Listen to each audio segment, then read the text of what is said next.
मिले तो हमारे चैनल को सब्सक्राइब करें, रेड बटन दबाएं और साथ ही बेल आइकन को दबाना न भूलें।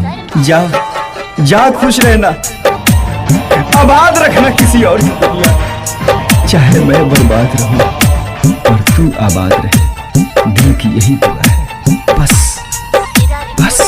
यही दुआ है।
चंदन सलहा, चंदन सलहा, चंदन सलहा,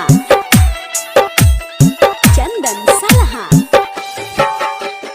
95 078 23 262।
चंदन सलहा,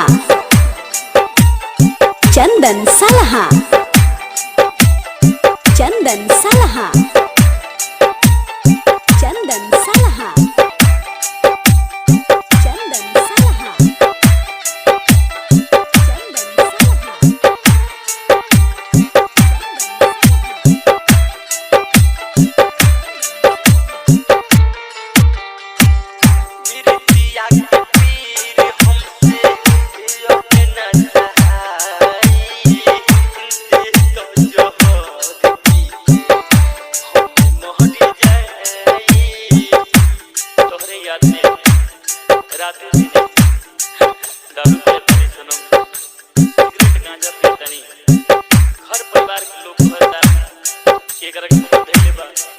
लेकिन ना, ये सब कहा बताओ।